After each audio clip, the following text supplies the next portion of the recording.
The poor mechanic found her dying behind a dumpster, a pregnant wife thrown away like garbage by the man who once promised to love her forever. Her husband had kicked her out that very morning to marry his mistress, and she had nowhere to go. But the mechanic didn't see a homeless woman. He saw a human being who needed help. So he rescued her, carried her to his tiny apartment above the garage, and fed her every day even when he had to skip his own meals. But here's the twist that will leave you speechless. This dying pregnant wife was secretly a trillionaire, and her husband had just made the biggest mistake of his life. She hid her identity. She watched. She waited. And when the day of the company gala finally arrived, everything changed. The husband's mother spotted her in the crowd and slapped her across the face in front of every important person in the city. But what she did next, what this secret trillionaire did in response, didn't just shock him, it systematically destroyed him, leaving him bankrupt and homeless within 72 hours. Why did a trillionaire pretend to be poor? What secret was she hiding from her husband? And how did one slap at a company gala trigger the complete destruction of a powerful family? The rain fell in violent sheets across the broken streets of Millbrook, a forgotten town where dreams came to die. But tonight, something extraordinary was about to begin in the most ordinary place, a rundown auto repair shop called Davidson's Garage. Elijah Davidson wiped the grease from his calloused hands with a rag that had seen better days. He was a poor mechanic, the kind of man who measured his worth in honest work rather than dollar signs. But as he prepared to close shop on this cold November evening, he heard something that stopped him dead in his tracks. A faint cry, barely audible above the pounding rain. He stepped outside into the darkness, squinting through the downpour. But what he discovered behind the rusted dumpster at the edge of his property would change his life forever. A woman lay crumpled on the wet concrete, her designer dress torn and muddied beyond recognition. But it wasn't her clothing that made Elijah's heart stop. It was the unmistakable swell of her pregnant belly and the blood pooling beneath her trembling body. She was a dying pregnant wife, discarded like yesterday's trash in the cruelest way imaginable. "Please," she whispered through cracked lips, her eyes fluttering with fading consciousness. "Please, my baby." Elijah didn't hesitate. He scooped her fragile frame into his strong arms and carried her through the rain toward his tiny apartment above the garage. But as he climbed those creaking stairs, he had no idea that this broken woman was secretly a trillionaire whose net worth exceeded the GDP of small nations. He didn't know that her name was Vivian Ashford Sterling, heiress to the Ashford global empire, a fortune so vast it was hidden from public records for her own protection. But tonight, none of that mattered. Tonight, she was simply a pregnant wife who had been kicked out by her husband to make room for his mistress. 12 hours earlier, Vivian had stood in the marble foyer of her husband's mansion, a home she had purchased with her own hidden fortune but placed in his name to test his love. Bradley Sterling had been a charming investment banker when she met him 3 years ago, but she had concealed her trillionaire status, wanting desperately to be loved for herself rather than her inheritance. "Bradley, please," Vivian had begged that morning, her hand instinctively protecting her swollen belly. "I'm 8 months pregnant with your child. How can you do this?" But Bradley's eyes held nothing but cold contempt. His mistress, a younger woman named Kristen, stood smirking at the top of the staircase, already wearing the silk robe Vivian had left in her closet. "You've become boring, Vivian," Bradley had sneered. "Kristen understands my needs, and frankly, I'm not even sure that baby is mine."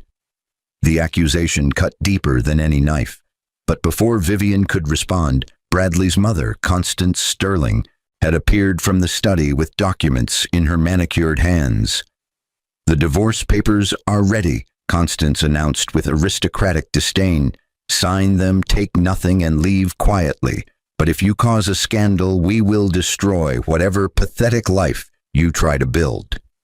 Vivian's hands trembled as she realized the depth of their betrayal. But she made a decision in that moment, a decision that would eventually leave them all bankrupt and homeless. She would sign their papers. She would walk away with nothing, but she would remember everything. "You'll regret this," Vivian whispered as she signed away her fake identity, but Constance merely laughed, a cruel sound that echoed through the hollow mansion. "The only regret here is my son wasting 3 years on a nobody like you." They threw her out with nothing but the clothes on her back, but they had no idea, absolutely no idea, that the nobody they just discarded controlled a secret empire worth $3 trillion. Now, in Elijah's modest apartment, Vivian drifted between consciousness and darkness. The poor mechanic worked through the night, calling the only doctor he trusted, an old friend who owed him favors, and spending his last $40 on medicine and supplies. But as dawn broke through the grimy windows, something miraculous happened. Vivian's fever broke and her eyes opened to find a stranger watching over her with genuine concern. "Your baby is fine," Elijah said softly, exhaustion etched into his kind face. "But you need to rest." Vivian studied this man, this poor mechanic who had rescued her without asking for anything in return. But what struck her most wasn't his poverty or his humble surroundings. It was the warmth in his eyes, a warmth she had never seen in Bradley's calculated gaze. "Why?" she asked weakly. "Why did you help me?" Elijah shrugged, a gentle smile crossing his weathered features. "Because you needed help, but more importantly because that baby deserves a chance." In that moment, Vivian felt something shift inside her heart, but she pushed it aside, knowing that trust was a luxury she could no longer afford.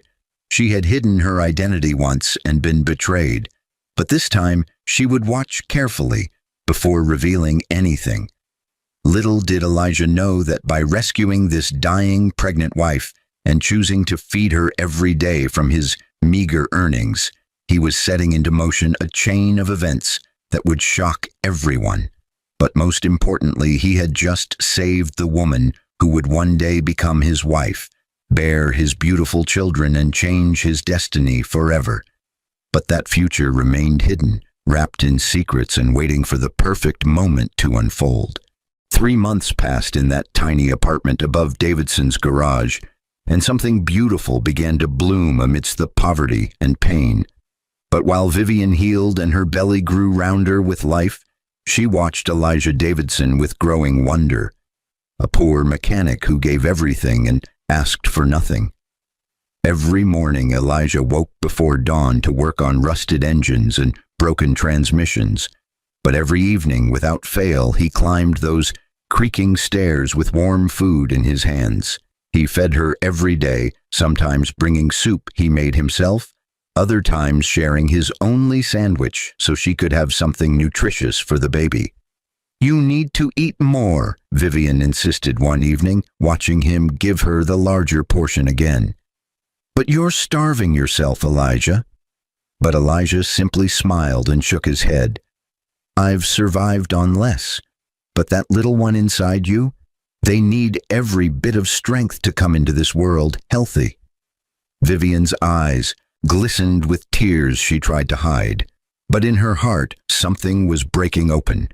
Walls she had built after Bradley's betrayal were crumbling one kindness at a time. She had been married to a man who owned 3 luxury cars and a mansion with 12 bedrooms, but he had never once looked at her the way this poor mechanic did, with genuine care that expected nothing in return. But Vivian still kept her secret. She was still a secret trillionaire hiding in plain sight, watching, learning, and planning. Across town, in a cathedral adorned with 10,000 white roses, Bradley Sterling married his mistress in the wedding of the decade. But as he slipped a diamond ring onto Kristen's finger, he had no idea that his former wife, the pregnant wife he had kicked out, was carrying more than just his child. She was carrying the patience of a woman wronged and the resources to destroy empires. Constance Sterling sat in the front pew, dabbing her eyes with performative emotion. But her tears weren't for joy. They were for victory. She had successfully removed what she considered a common nobody from her son's life. But what Constance didn't know was that the nobody she despised was actually the hidden owner of Ashford Global, a conglomerate that secretly held the debt notes on Sterling Industries. "To new beginnings," Bradley toasted at the reception, Kristen draped over him like a trophy, but more importantly to finally being free of dead weight. The guests laughed politely, but Karma was already taking notes. Back in Millbrook, Vivian went into labor on a cold February night, but the nearest hospital was 40 miles away, and the winter storm had made the roads impassable. Elijah paced the small apartment, panic rising in his chest. "I'm calling Dr. Martinez," he said, reaching for his phone. "But Vivian, I need you to breathe. Stay with me." But Vivian grabbed his hand with surprising strength, her eyes locked onto his. "I trust you, Elijah, but promise me, if something happens to me, you'll take care of this baby." Elijah knelt beside her, his calloused hands cradling her face with impossible tenderness. "Nothing is going to happen to you, but yes, I promise, I'll protect this child with my life." Dr. Martinez arrived through the blizzard, and 6 hours later, a healthy baby girl entered the world with a powerful cry. But as Elijah held the newborn in his trembling arms, tears streaming down his weathered face, he felt something he hadn't experienced since his own mother died 15 years ago. Pure, unconditional love. "She's perfect," he whispered, "but what will you name her?" Vivian, exhausted but radiant, smiled at the man who had become her unexpected salvation. "Hope, but her middle name will be Grace, because that's what you've shown us, Elijah. Grace we didn't deserve but received anyway." But in that tender moment, a shadow crossed Vivian's eyes. She was thinking about Bradley, the biological father who had kicked her out while she was dying and pregnant. He was now honeymooning in the Maldives with his mistress, completely unaware that his daughter had just been born in a mechanic's apartment. But the time for revelation was approaching. 6 months later, Vivian had fully recovered, and baby Hope was thriving under the loving care of 2 unlikely parents. But the world outside their humble sanctuary was about to intrude in the most dramatic way possible. An invitation arrived at the garage, elegant cream paper with gold embossing. Elijah stared at it with confusion. "The Sterling Industries Annual Gala," he read aloud. "But why would they invite me? I just fixed some executive's car last month." But Vivian took the invitation with steady hands, her eyes hardening with calculated resolve. The company gala was in 2 weeks. Bradley would be there. Constance would be there. And finally, it was time for the secret trillionaire to step out of the shadows. "We're going," Vivian said quietly. "But Elijah, there's something I need to tell you first. Something about who I really am." But before she could continue, baby Hope began to cry, and the confession was postponed once again. But the gala was approaching fast, and when Bradley's mother slapped her in front of 300 elite guests, the revenge that followed would shock everyone and leave the Sterling family bankrupt and homeless. But that satisfying destruction was still 2 weeks away. 2 weeks that would test everything Vivian thought she knew about love, loyalty, and the man who had rescued her from death. The night before the company gala, Vivian sat Elijah down at the small kitchen table where they had shared hundreds of simple meals together. But tonight, the air was heavy with unspoken truths that could no longer remain hidden. "Elijah, I've been lying to you," Vivian began, her voice trembling. "But not because I wanted to deceive you. I was protecting myself and testing something I needed to understand." But Elijah simply reached across the table and held her hands. "Whatever it is, we'll face it together. But nothing you say will change how I feel about you and Hope." Vivian took a deep breath. My name isn't just Vivian, I'm Vivian Ashford, sole heir to Ashford Global, but I've kept my inheritance hidden from everyone, including Bradley. I'm a secret trillionaire, Elijah, but I wanted to know if someone could love me for who I am, not for what I own. The silence that followed was deafening, but Elijah's expression didn't shift to greed or calculation like Vivian had feared. Instead, his eyes filled with understanding and something deeper. "So the woman I rescued behind that dumpster," he said slowly, "could have bought this entire town 1,000 times over. But she chose to stay here in my tiny apartment eating my terrible soup." But Vivian shook her head, tears streaming down her face. "It wasn't terrible, but more importantly, it was given with love. Something I never received from Bradley despite giving him everything.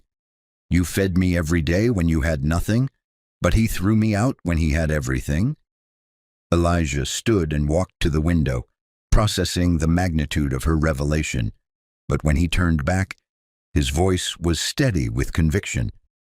"I fell in love with the woman who sang lullabies to hope at midnight, but I also fell in love with the woman who helped Mrs. Patterson carry groceries even when she was 8 months pregnant. Your money doesn't change any of that." But Vivian rose and crossed the room, standing inches from the man who had restored her faith in humanity. "Tomorrow I'm going to that gala, but not as a victim, as a reckoning. Bradley and his family destroyed me when they thought I was powerless. But now they're about to discover what happens when you betray a secret trillionaire." The Sterling Industries annual gala was the social event of the season, held in the grand ballroom of the Whitmore Hotel. But tonight, among the glittering chandeliers and champagne towers, a storm was brewing that no one anticipated. Vivian arrived on Elijah's arm wearing a crimson gown that commanded attention from every corner of the room. But it wasn't her stunning appearance that made heads turn. It was the quiet confidence radiating from a woman who had once been left dying behind a dumpster. Bradley spotted her first, and his champagne glass nearly slipped from his fingers. But Kristen, now his wife of 9 months, tightened her grip on his arm with jealous suspicion. "What is she doing here?" Kristen hissed. "But more importantly, who is that man with her?" But Bradley couldn't answer. He was too busy staring at the woman he had kicked out, the pregnant wife he had discarded like garbage, now standing in his company's gala looking more powerful than he had ever seen her. But the real confrontation came from an unexpected direction. Constance Sterling cut through the crowd like a shark sensing blood, her face contorted with aristocratic rage. But she didn't see the danger approaching. She only saw the nobody she had helped throw out on the streets. "How dare you show your face here?" Constance spat, her voice carrying across the suddenly silent ballroom. "But I suppose trash always finds its way back, doesn't it?" But Vivian stood her ground, her expression calm as a frozen lake. "I was invited, Constance, but I understand why my presence makes you uncomfortable. Guilt often does that to people." The crowd gasped, but Constance's response was swift and violent. She slapped Vivian across the face with enough force to echo through the entire ballroom. 300 elite guests watched in stunned silence as the handprint bloomed red on Vivian's cheek. But instead of crying or cowering, Vivian slowly turned her head back and smiled, a smile that sent chills down Bradley's spine. "Thank you, Constance," Vivian said softly, "but you just made what comes next so much easier." She reached into her clutch and pulled out a single business card. But when Constance read the name embossed in gold, Vivian Ashford, CEO, Ashford Global, the color drained from her face like water from a broken vessel. But that's impossible," Constance stammered. "Ashford Global is the silent majority shareholder of Sterling Industries," Vivian finished, "but also the holder of every debt note your company has accumulated over the past decade. Your son didn't just kick out his pregnant wife, Constance, but he kicked out the woman who owns everything you have." Bradley pushed through the crowd, his face white with dawning horror. Vivian, but we can talk about this, but I didn't know. You didn't know I was rich. Vivian's voice cut like shattered glass. But you knew I was pregnant. You knew I was your wife. But you kicked me out anyway to marry your mistress. But here's what's going to shock you, Bradley. Your money was never the problem. Your character was. She turned to address the entire ballroom, her voice ringing clear and devastating. But as of midnight tonight, I am calling in every debt Sterling Industries owes. But I am also withdrawing all Ashford Global investments from any company associated with the Sterling family. But most importantly, I am filing criminal charges for fraud, embezzlement, and domestic abuse. The room erupted into chaos, but Vivian wasn't finished. By tomorrow morning, you will be bankrupt and homeless, living on the same streets where you left me to die. But unlike you, Bradley, I hope someone shows you mercy. But I doubt you'll find a poor mechanic with a heart as good as this man beside me. She took Elijah's hand and began walking toward the exit, but Bradley's desperate voice followed them. Vivian, please, but I'll do anything. But Vivian didn't look back. You should have thought about that before your mother slapped me. But consider this your final lesson, Bradley. What she did when she struck me wasn't just an insult, but it was the last mistake your family will ever make. The destruction of the Sterling Empire happened faster than anyone could have predicted, but Vivian Ashford had spent months planning every detail while recovering in that tiny apartment above Davidson's garage, and her execution was flawless. By sunrise the next morning, Sterling Industries stock had plummeted 97%, but that was only the beginning. Every bank that had extended credit to Bradley's company received notice that Ashford Global was calling in their guarantees. But without those financial lifelines, the house of cards collapsed within hours. Bradley stood in his corner office, watching movers carry out furniture that no longer belonged to him. But the mansion was already seized. But the luxury cars were already repossessed. But the Swiss bank accounts were already frozen pending fraud investigations that Vivian's legal team had meticulously prepared. This can't be happening, Bradley muttered, his hands trembling. But she was nobody. But she had nothing. But his mistress-turned-wife, Kristen, had already packed her designer bags and fled to her parents' home in Connecticut. The divorce papers arrived before noon, but Bradley barely noticed. He was too busy watching his entire world crumble into dust. Constance Sterling fared no better, but her punishment carried a particular sting of poetic justice. The society friends who once kissed her ring now crossed the street to avoid her, but the country club revoked her membership.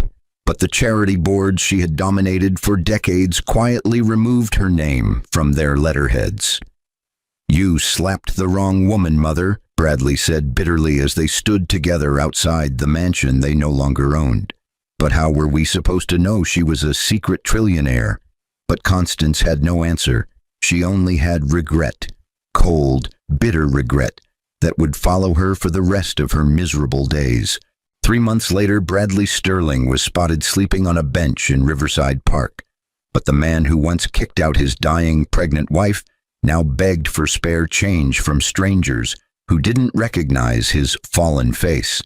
The news cameras found him there, and the story went viral. A cautionary tale about karma that spread across every social media platform. But Vivian refused to watch the coverage. She had already moved on to something far more important. Are you sure about this? Elijah asked as they stood outside the small chapel in Millbrook. But you could have any man in the world now. But you're choosing a poor mechanic with grease under his fingernails. But Vivian silenced him with a gentle kiss. You were never just a poor mechanic, Elijah. But you were the man who rescued me when I was dying. But you were the man who fed me every day when you had nothing. But most importantly, you were the man who loved me before you knew I had anything to offer. The wedding was intimate but beautiful, a far cry from Bradley's ostentatious cathedral ceremony. But as Vivian walked down the aisle carrying baby Hope, who was now a giggling toddler with her mother's eyes, she knew this was everything she had ever wanted. Elijah Davidson married Vivian Ashford on a sunny Saturday afternoon, but when he slipped the simple gold band onto her finger, he wasn't thinking about her trillions, but he was thinking about the woman who had transformed his lonely life into something extraordinary. "I promise to love you," Elijah vowed, his voice thick with emotion. "But I also promise to always see you, the real you, no matter what the world tries to make you become." But Vivian's vows were equally powerful. "You gave me shelter when I had nowhere to go, but you gave me hope when I had lost everything. But most importantly, you gave me a family when mine had abandoned me. I promise to spend every day proving that your kindness was the greatest investment ever made." 5 years passed like a beautiful dream that neither of them wanted to end. But their family grew in ways that filled the once tiny apartment with endless love and laughter. After Hope came the twins, a boy named Samuel and a girl named Grace. But 2 years later, their youngest arrived, a spirited boy they named David after Elijah's late father. The children had their mother's intelligence and their father's generous heart. But most importantly, they had parents who showed them that love was measured in actions, not bank accounts. Vivian used her fortune to transform Millbrook into a thriving community, but she never forgot the lessons she learned during those desperate months. She built shelters for abandoned women, but she funded programs for struggling single mothers, but she created scholarships for children who reminded her of what hope could have become without Elijah's intervention. Elijah continued working at the garage, not because he needed to, but because honest work had always defined him. But now he trained young mechanics from difficult backgrounds, giving them the same chance at dignity that he had always valued. "Do you ever regret it?" Vivian asked one evening as they watched their 4 beautiful children playing in the garden of their modest farmhouse. "But you could be living in a palace right now." But Elijah pulled her close and kissed her forehead. "This is my palace, but those children are my treasure. But you, Vivian Davidson, are my everything." But across the country, Bradley Sterling sat in a homeless shelter, watching the same news story about his ex-wife's philanthropic empire. The screen showed Vivian and Elijah, surrounded by their beautiful children, laughing at some private joke that spoke of deep intimacy. "That should have been my life," Bradley whispered to no one. "But I threw it away for a mistress who left me the moment the money disappeared." But Karma had no sympathy for his regrets. He had kicked out his dying pregnant wife, but she had risen to destroy him. But more importantly, she had found true love with a poor mechanic who saw her worth when Bradley only saw her usefulness. The final image that haunted Bradley's dreams was the photograph published in Forbes magazine's Most Influential Couples issue. But it wasn't Vivian's trillionaire status that made him weep. But it was the way Elijah looked at her, the way Bradley had never once looked at any woman in his entire selfish life. But for Vivian and Elijah, the past was simply a bridge that had led them to each other. They had 4 beautiful children, but they had a love that had been forged in hardship and proven through sacrifice. But most importantly, they had a future bright with possibility. And it all began because a poor mechanic rescued a dying pregnant wife and fed her every day, completely unaware that she was a secret trillionaire whose love would transform his life forever. But that, dear viewers, is the power of kindness. But that is the justice of karma. But that is a love story for the ages. The morning sun cast golden rays across the sprawling Ashford-Davidson estate. But it wasn't the mansion that made this place special. It was the laughter echoing from the backyard where 4 beautiful children chased each other through the gardens their father had planted with his own calloused hands. Hope, now a brilliant 15-year-old, with her mother's sharp mind and her stepfather's compassionate heart, sat on the porch reading a business journal. But she wasn't studying profits and losses. She was researching how to expand her mother's network of women's shelters across 3 more states. The twins, Samuel and Grace, were 10 years old and inseparable. But while Samuel had inherited his father's gift for fixing things, Grace had discovered a passion for law, determined to protect other women from the cruelty her mother had once endured. Little David, now 7, sat beside Elijah in the garage workshop, learning to change oil filters with the same patience. His father had shown hundreds of struggling young mechanics over the years, but the grease on his tiny fingers wasn't a mark of poverty. It was a badge of honor connecting him to the man who had taught the world that true wealth lived in the heart. "Mom, Dad, it's on," Hope called from the living room, but Vivian and Elijah already knew what their daughter had seen. The annual Forbes Philanthropy Awards were being announced, and the Ashford-Davidson Foundation had been nominated for its unprecedented work, transforming homeless shelters into career development centers nationwide. But as Vivian settled into her husband's arms on their worn leather couch, the same couch from that tiny apartment above the garage, she wasn't thinking about awards or accolades. "Do you remember that rainy night?" she whispered, but Elijah smiled, pressing a kiss to her silver-streaked hair. "The night I found my whole world dying behind a dumpster. But how could I ever forget?" But Vivian shook her head gently. "You didn't find me dying, Elijah, but you found me waiting to be reborn." Their 4 beautiful children piled onto the couch around them, a tangle of limbs and love and legacy. But somewhere across the country, in a rundown shelter not unlike the ones Vivian now funded, Bradley Sterling watched the same broadcast with hollow eyes and empty hands. But his story had ended in ashes, but theirs had become eternal. But that, dear viewers, is the difference between those who take and those who give. But that is why kindness always wins.